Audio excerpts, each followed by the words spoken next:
এরপর আমরা পরবর্তী যেটা আঁকবো √12, মানে √12 জ্যামিতিক উপায়ের বর্গমূলটা করব। প্রথমত কি করব, 12কে ভাঙবো। তাহলে 2 গুণ 6 অথবা 3 গুণ 4 অথবা 1 গুণ 12, তিনটের মধ্যে যে কোনো একটা নেবো। তোমার যেটা কাছাকাছি মান নাও, করতে সুবিধা হবে। 3 4টা নাও, ঠিক আছে? সব কটাতেই হবে 3 4টা নাও। 3 4টা নেবো মানে প্রথমে স্কেল দিয়ে 3 সেমি দৈর্ঘ্যের একটা রেখাংশ আঁকো। নেক্সট 4 সেমি দৈর্ঘ্যের একটা রেখাংশ আঁকো। পরবর্তী পদক্ষেপ কি, 3 আর 4 যোগ করলে কত হয়? 7।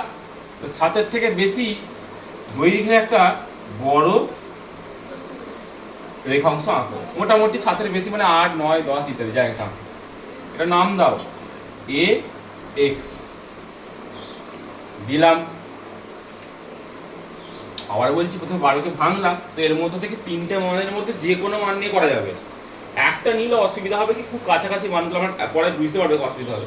তো 3 4টা নাও অথবা 2 6টা নাও, এটা ভালো হবে। 3 4টা একটু ভালো হবে। তাহলে প্রথমে বড় রেখাংশ নিলাম। কত বড় নেবো না, 3 আর 4 যোগ করলে কত হয়? 7। 7-এর থেকে বড় দৈর্ঘ্যের একটা সরল রেখাংশ অঙ্কন করবো। করার পর 3 সেই মাপটা নিয়ে এ বিন্দুতে বসিয়ে কাটবো। যেটা কাটবে নাম দিলাম বি। নেক্সট 4 সেই মাপটা নিয়ে বি বিন্দুতে বসিয়ে আবার এর উপর কাটলাম, নাম দিলাম সি। প্রথমে 3 সেমি কেটে নিলাম, তারপর 4 সেমি কেটে নিলাম। আমি আমার অঙ্কের সুবিধা তোমরা মুছে দিচ্ছি, নাহলে পরের কাজটা কি, বি বিন্দুতে 90 ডিগ্রি অঙ্কন।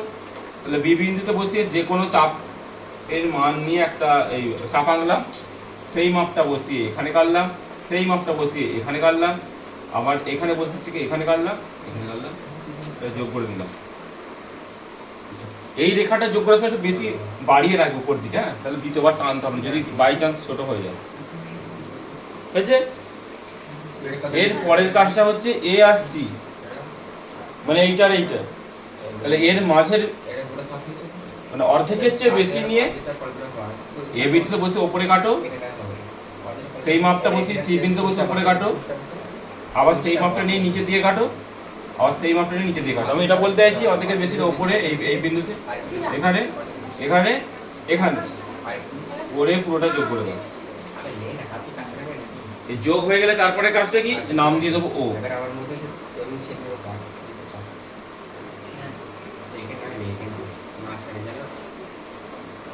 এরপরে কাজটা কি, ওসি বা ও এ মাপটা নিয়ে কি করব, গোল করে ঘোরাবো।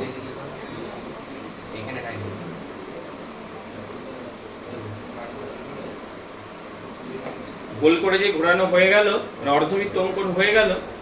এরপর ওই বি বিন্দুতে লম্বটা অর্ধবৃত্তকে যে বিন্দুতে ছেদ করেছে সেখানে নাম দিয়ে দিই এম, তাহলে বি এম। এখন তোমার কাজ হচ্ছে বিএমটা স্কেলে করে মেপে নেওয়া, যেটা উত্তর হবে সেটাই √12 উত্তর হবে। আশা করি বোঝানো গেল। বি বিন্দুতে অঙ্কিত লম্ব ওই অর্ধবৃত্তকে যে বিন্দুতে ছেদ করেছে সেইটা নাম দিলাম এম। এই বিএমটাই মাপতে হবে, এটাই হলো এই √12 ভ্যালু। ব্যাস। আয়তক্ষেত্রের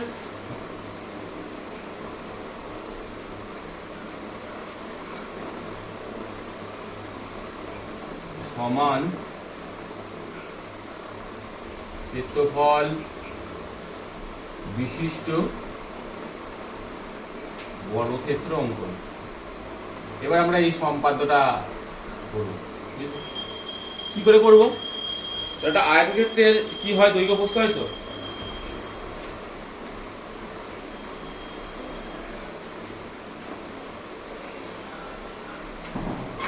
তো আয়তক্ষেত্রের দৈর্ঘ্য প্রস্থ হয়। তো প্রথমে আমরা কি করব, ধরে নাও একটা কিছু একটা আয়তক্ষেত্র বলেছে যার দৈর্ঘ্য হচ্ছে 6 সেমি। আমি ভালো করে লিখে দিচ্ছি, যার দৈর্ঘ্য কত 6 সেমি আর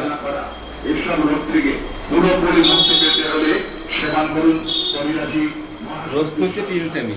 তো এইরকম ডাইমেনশন দিয়ে একটা আয়তক্ষেত্র অঙ্কন করব, তারপর সেটা সমান ক্ষেত্রে বর্গক্ষেত্র অঙ্কন করব। তো বর্গক্ষেত্র অঙ্কনটা পরে, আগে আয়তক্ষেত্র অঙ্কন করতে হবে। দৈর্ঘ্য দেওয়া 6, প্রস্থ আছে 3। তাহলে কি করে করতে হয়, প্রথমে প্রত্যেকে স্কেল নাও, স্কেল দিয়ে এই দুটো এঁকে ফেলো, 6 সেমি আর 3 সেমি এঁকে রাখো।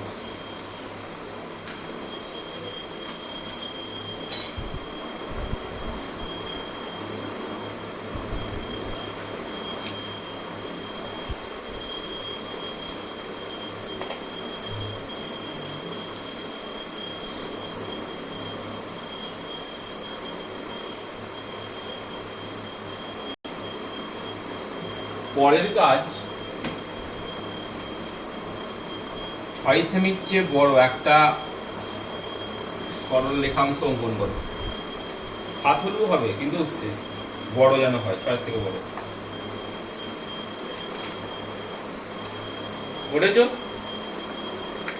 এবার কাজ হচ্ছে 6 সেমি মাপটা নিয়ে এখানে বসিয়ে কাটো।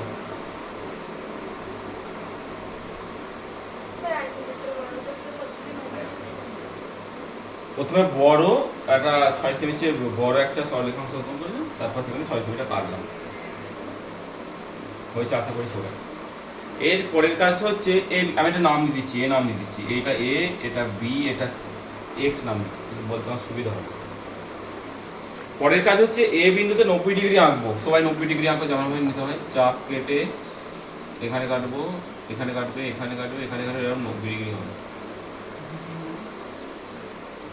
প্রত্যেকে এ বিন্দুতে এরপর 90 ডিগ্রি অঙ্কন করো। এরপরের কাজ 3 সেমি মাপটা নাও।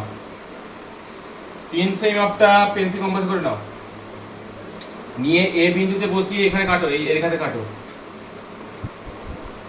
এ বিন্দুতে বসিয়ে এখানে কাটো। হয়েছে? আমি সাপোজ পর নাম পড়ে হয়ে গেছে। বললাম এ বিন্দুতে বসে 3 সেমি মাপটা নিয়ে এখানে কাটো। বুঝছো তো? আর একবার 3 সেমি মাপটা কাঁটা ছাড়তে হবে, আর একবার নিয়ে বি বিন্দুতে বসে এখানে কাটো। বুঝছো? 6 সেমি মাপটা নাও এবার।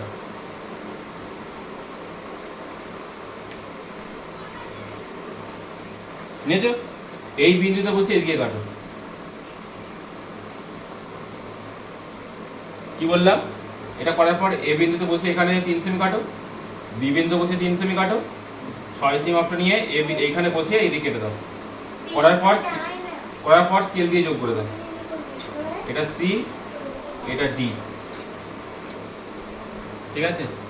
এবার আমার অঙ্ক করার সুবিধার্থে আমি উপরটা মুছে দিচ্ছি।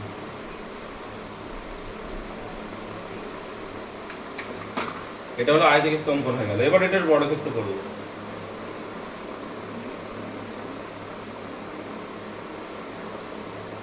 একটা জিনিস, এই যে ডিসি একটু বেশি করে বাড়িয়ে রাখবে, যখন করবে বেশি করে বাড়িয়ে রাখবে এদিকে, কারণ এটা কাজে লাগবে আমার।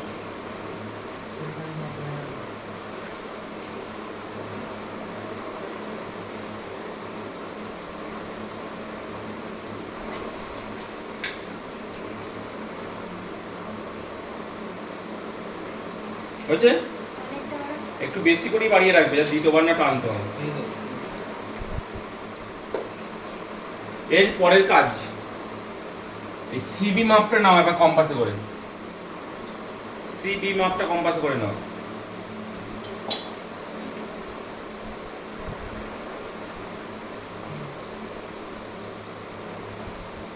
নিয়েছো? কম্পাসে করে নিয়ে সি বিন্দুতে বসে এখানে কাটো।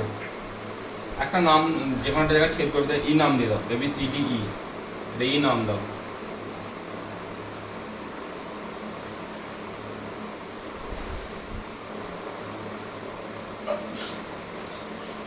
হয়েছে?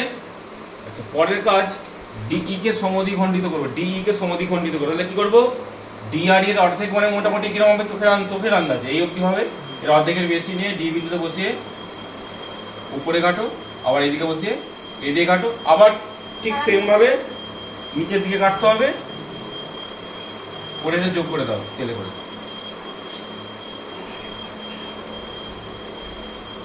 তাহলে বললাম ডিই মাপটা এটা হলো, সেখানে অর্ধেকের বেশি নিয়ে ডি বিন্দু বসে উপরে কাটো, ই বিন্দু বসে সে একই মাপ নিয়ে কাটো, নিচের দিয়ে কাটো, এই লাইনটা যোগ করে দাও। পরপর স্টেপ বাই স্টেপ করো, না হলে কিন্তু একটা ভুলে গেলে একটা হবে না।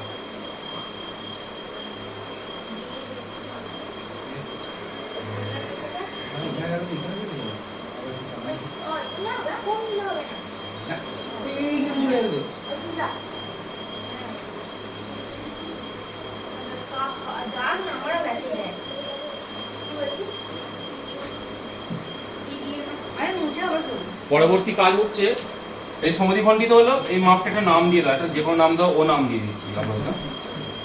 এবার এই মাপটা নিয়ে, এই যে ডি, ও থেকে ডি বা ও থেকে ই মাপটা নিয়ে, এই মাপটা নিয়ে কম্পাসের কাঁটা বসিয়ে এখান থেকে এরকম গোল করে ঘোরাও, দেখো এরকম জায়গায় অর্ধবৃত্ত। একই ব্যাপার, যেখানে ছেদ করবে সেখানে কম্পাসের কাঁটা বসিয়ে ডি বা ই বিন্দুতে বসিয়ে মাপটা নিয়ে গোল করে ঘোরাও। ও বিন্দুতে এই যে ও ই অথবা ও ডি দুটো মাপটা একই, যে কোনো একটা মাপ নিয়ে ও বিন্দু কাঁটা বসিয়ে গোল করে ঘোরাও।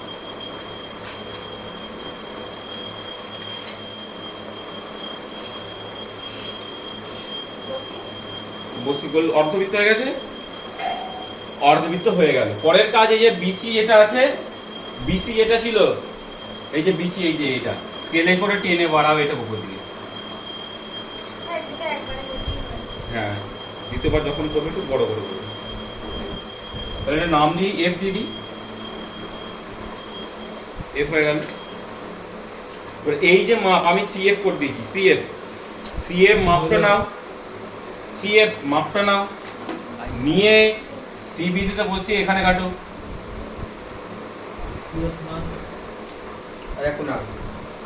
এখানে কাটো। সেই মাপটা নিয়ে এখানে বসিয়ে এই যে এই রেখার উপর নাম দিতে অসুবিধা, নাম দিয়ে দিচ্ছি। এটা কি? এটা ওয়াই নাম দিয়ে দিচ্ছি, ওয়াই। সিএফ মাপটা নিয়ে এর উপর কাটো, এইখানটা কাটো, এর নাম দিচ্ছি জি, নাম দিচ্ছি, কাটলাম। সেম মাপটা নিয়ে এফ বিন্দু বসিয়ে এখানে কাটো। একই মাপ নিয়ে জি বিন্দু বসে এখানে কাটো। হয়ে গেলে স্কেল দিয়ে যোগ করে দাও।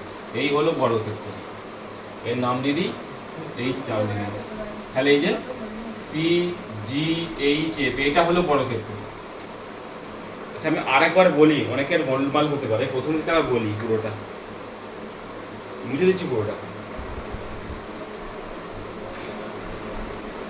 আচ্ছা, নামগুলো নাও মিলতে পারে, আমি বলছি একবার, তো বুঝে নাও কি করে করতে হলো। এটা আঁকছিলাম যে আয়তক্ষেত্রের দৈর্ঘ্যটা ছিল 6 সেমি,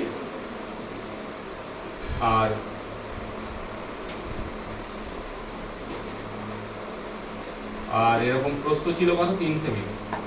একবার সবাই লক্ষ্য করো কি করেছিলাম। প্রথমে 6 সেমির বড় একটা সরলরেখাংশ অঙ্কন করলাম, নাম দিয়েছিলাম এ এক্স। তারপর 6 সেমিটা এখানে কাটলাম, এ বি নাম দিলাম। আমি আমার মতো নাম দিচ্ছি, মনে একেবারে কি হয়েছে। এই অবধি ঠিক আছে সবাই, আশা করি। পরবর্তীতে কি করলাম, 3 সেমি মাপটা নিয়ে এ বিন্দুতে বসে, এ বিন্দু বসাতে দরকার নেই, আগে এখানে 90 ডিগ্রি আনলাম, 90 ডিগ্রি আনলাম, 90 ডিগ্রি হয়ে গেছে। তারপর কি করলাম, 3 সেমি মাপটা নিয়ে এ বিন্দুতে বসে এখানে কাটলাম।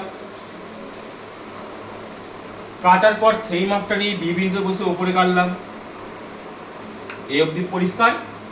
6 সেমি মাপটা নিয়ে এইখান থেকে বসিয়ে এখানে কাটলাম।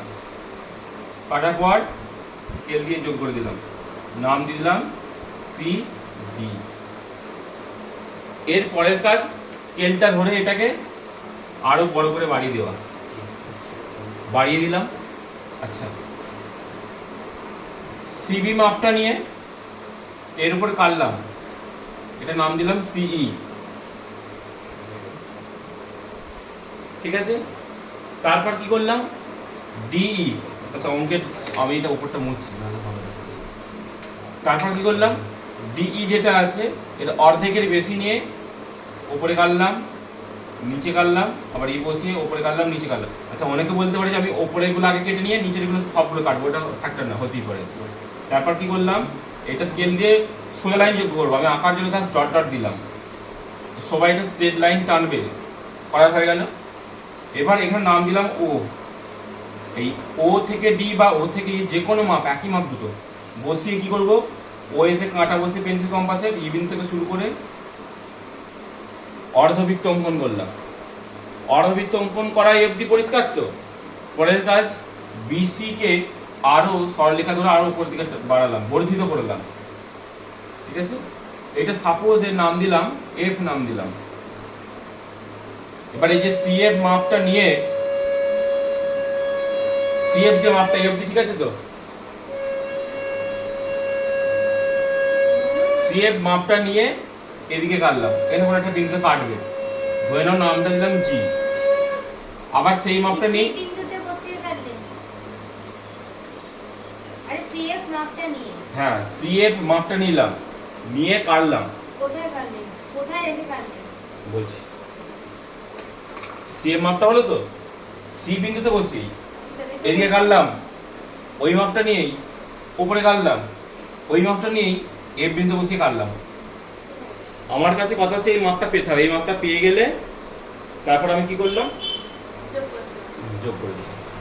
এবারে স্কেল দিয়ে এর নাম দিদি এইচ, তাহলে কি হলো সি সিজি এইচ এফ হলো একটা বর্গক্ষেত্র যার ক্ষেত্রফল এবিসিডি বর্গক্ষেত্রের এই আয়তক্ষেত্রের ক্ষেত্রফলের সঙ্গে সমান, ঠিক আছে। এটা পরের স্টেটমেন্টটা লিখতে হবে, কি লিখতে হবে, এবিসিডি তবে পরীক্ষায় কিন্তু ফুল মার্কস দেবে, আয়তক্ষেত্রের সমান ক্ষেত্রফল বিশিষ্ট, এটা সবাই লিখো, আয়তক্ষেত্রের সমান ক্ষেত্রফল যার যেটা নাম হয়েছে, যার যেটা নাম হয়েছে বিশিষ্ট, আমি আমার নাম নিয়ে বলছি, সিজিএইচএফ বর্গক্ষেত্র অঙ্কন করলাম, ব্যাস এই অবধি, ঠিক আছে।